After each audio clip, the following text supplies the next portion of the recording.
और आइए अब सीधे लिए चलते हैं। प्रधानमंत्री नरेंद्र मोदी इस वक्त यूएन की जनरल असेंबली में संबोधन दे रहे हैं। प्रत्येक सदस्य देश को बहुत बहुत बधाई देता हूं। भारत को इस बात का बहुत गर्व है कि वो संयुक्त राष्ट्र के संस्थापक देशों में से एक है। आज के इस ऐतिहासिक अवसर पर मैं आप सभी के सामने भारत के 130 करोड़ लोगों की भावनाएं इस वैश्विक मंच पर साझा करने आया हूं। अध्यक्ष महोदय, 1945 की दुनिया निश्चित तौर पर आज से बहुत अलग थी। पूरा वैश्विक माहौल, साधन, संसाधन, समस्याएं, समाधान सब कुछ भिन्न थे। ऐसे में विश्व कल्याण की भावना के साथ जिस संस्था का गठन हुआ, जिस स्वरूप में गठन हुआ, वो भी उस समय के हिसाब से ही था। आज हम एक बिल्कुल अलग दौर में हैं। 21वीं सदी में हमारे वर्तमान की, हमारे भविष्य की आवश्यकताएं और चुनौतियां अब कुछ और है। इसलिए आज पूरे विश्व समुदाय के सामने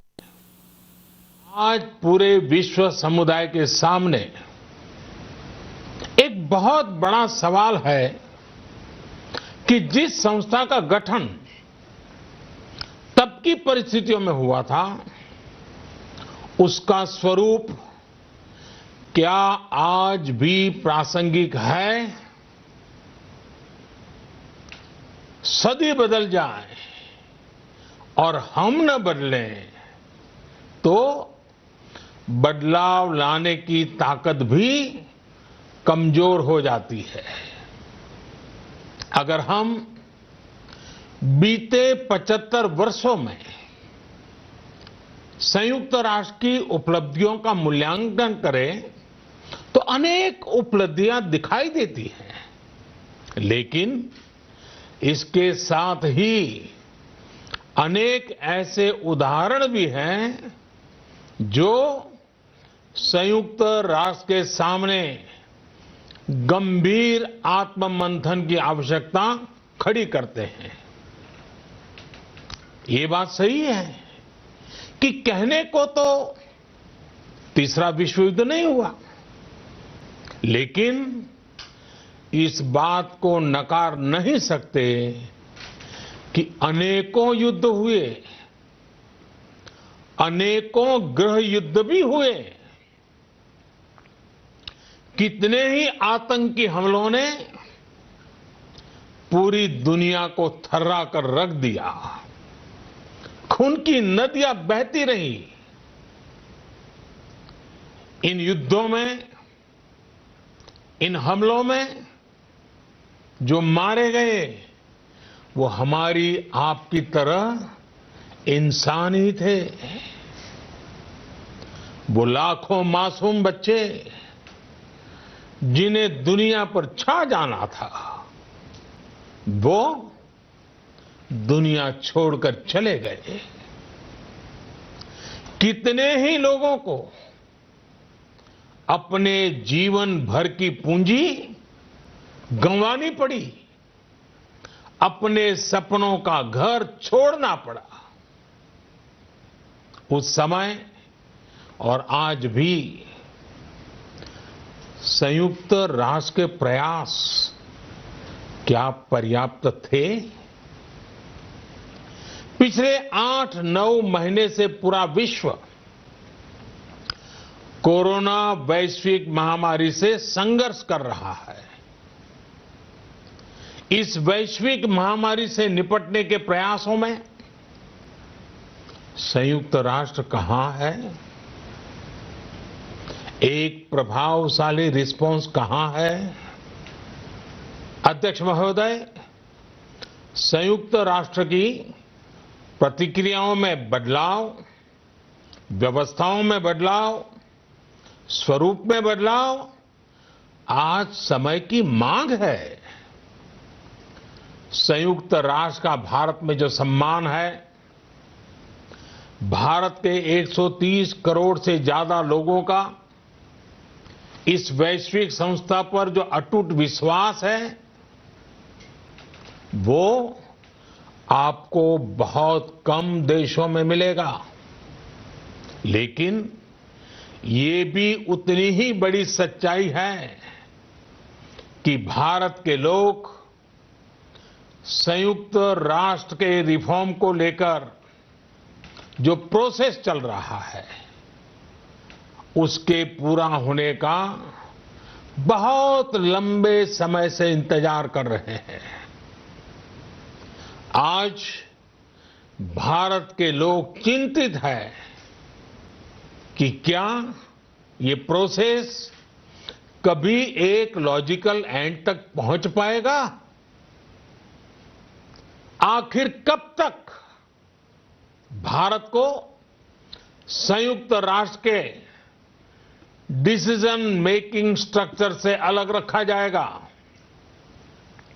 एक ऐसा देश जो दुनिया का सबसे बड़ा लोकतंत्र है, एक ऐसा देश जहां विश्व की 18% से ज्यादा जनसंख्या रहती है, एक ऐसा देश जहां सैकड़ों भाषाएं हैं, सैकड़ों बोलियां हैं, अनेकों पंथ हैं, अनेकों विचारधारा हैं, जिस देश ने सैकड़ों वर्षों तक वैश्विक अर्थव्यवस्था का नेतृत्व करने और सैकड़ों वर्षों की गुलामी दोनों को जिया है।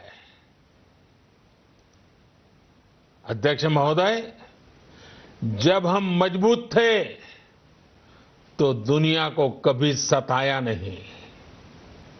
जब हम मजबूर थे तो दुनिया पर कभी बोझ नहीं बने। अध्यक्ष महोदय, जिस देश में हो रहे परिवर्तनों का प्रभाव दुनिया के बहुत बड़े हिस्से पर पड़ता है, उस देश को आखिर कब तक इंतजार करना पड़ेगा। अध्यक्ष महोदय, संयुक्त राष्ट्र जिन आदर्शों के साथ स्थापित हुआ था और भारत की मूल दार्शनिक सोच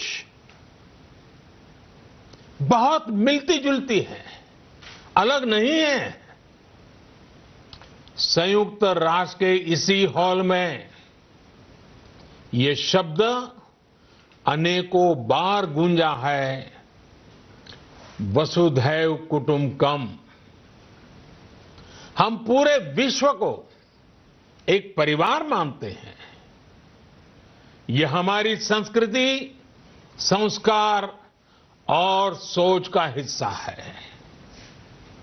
संयुक्त राष्ट्र में भी भारत ने हमेशा विश्व कल्याण को ही प्राथमिकता दी है। भारत वो देश है जिसने शांति की स्थापना के लिए लगभग 50 पीस कीपिंग मिशंस में अपने जांबाज सैनिक भेजे। भारत वो देश है जिसने शांति की स्थापना में सबसे ज्यादा अपने वीर सैनिकों को खोया है। आज प्रत्येक भारतवासी संयुक्त राष्ट्र में अपने योगदान को देखते हुए संयुक्त राष्ट्र में अपनी व्यापक भूमिका भी देख रहा है। अध्यक्ष महोदय, 2 अक्टूबर को international day of non violence और 21 जून को इंटरनेशनल डे ऑफ योगा, इनकी पहल भारत ने ही की थी। Coalition for disaster resilience infrastructure और इंटरनेशनल सोलर अलायंस, ये भारत के ही प्रयास है। भारत ने हमेशा पूरी मानव जाति के हित के बारे में सोचा है, न कि अपने निहित स्वार्थों के बारे में। भारत की नीतियां हमेशा से इसी दर्शन से प्रेरित रही है। भारत की नेबरहुड फर्स्ट पॉलिसी से लेकर एक्ट ईस्ट पॉलिसी तक, security and growth for all in the region, इसकी सोच, या फिर इंडो पैसिफिक क्षेत्र के प्रति हमारे विचार, सभी में इस दर्शन की झलक दिखाई देती है। भारत की पार्टनरशिप का मार्गदर्शन भी यही सिद्धांत तय करता है। भारत जब किसी से दोस्ती का हाथ बढ़ाता है तो वो किसी तीसरे के खिलाफ नहीं होती। भारत जब विकास की साझेदारी मजबूत करता है तो उसके पीछे किसी साथी देश को मजबूर करने की सोच नहीं होती। हम अपनी विकास यात्रा से मिले अनुभव साझा करने में कभी पीछे नहीं रहते। अध्यक्ष महोदय, पैंडेमिक के इस मुश्किल समय में भी भारत की फार्मा इंडस्ट्री ने 150 से अधिक देशों को जरूरी दवाइयां भेजी हैं। विश्व के सबसे बड़े वैक्सीन उत्पादक देश के तौर पर आज मैं वैश्विक समुदाय को एक और आश्वासन देना चाहता हूं। भारत की वैक्सीन प्रोडक्शन और वैक्सीन डिलीवरी क्षमता पूरी मानवता को इस संकट से बाहर निकालने के लिए काम आएगी।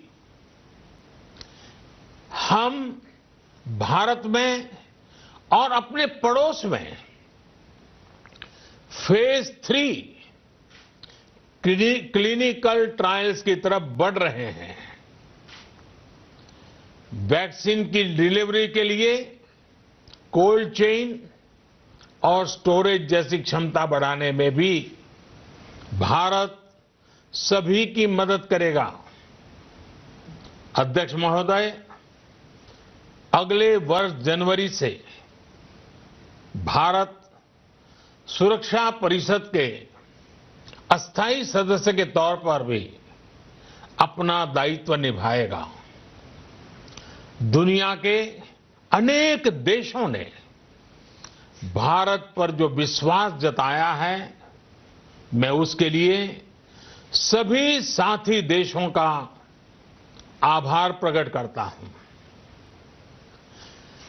विश्व के सबसे बड़े लोकतंत्र होने की प्रतिष्ठा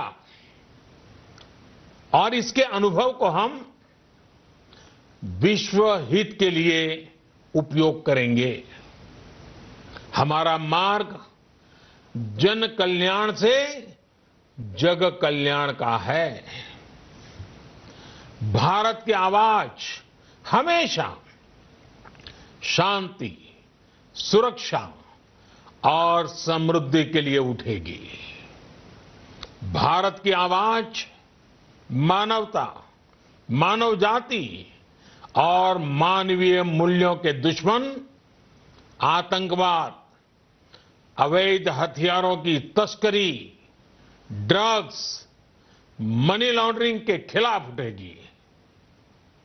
भारत की सांस्कृतिक धरोहर, संस्कार, हजारों वर्षों के अनुभव हमेशा विकासशील देशों को ताकत देंगे। भारत के अनुभव, भारत की उतार चढ़ाव से भरी विकास यात्रा विश्व कल्याण के मार्ग को मजबूत करेगी। अध्यक्ष महोदय, बीते कुछ वर्षों में रिफॉर्म, परफॉर्म, ट्रांसफॉर्म इस मंत्र के साथ भारत ने करोड़ों भारतीयों के जीवन में बड़े बदलाव लाने का काम किया है। ये अनुभव विश्व के बहुत से देशों के लिए उतने ही उपयोगी हैं जितने हमारे लिए। सिर्फ 4-5 साल में 400 मिलियन से ज्यादा लोगों को बैंकिंग सिस्टम से जोड़ना आसान नहीं था, लेकिन भारत ने ये करके दिखाया।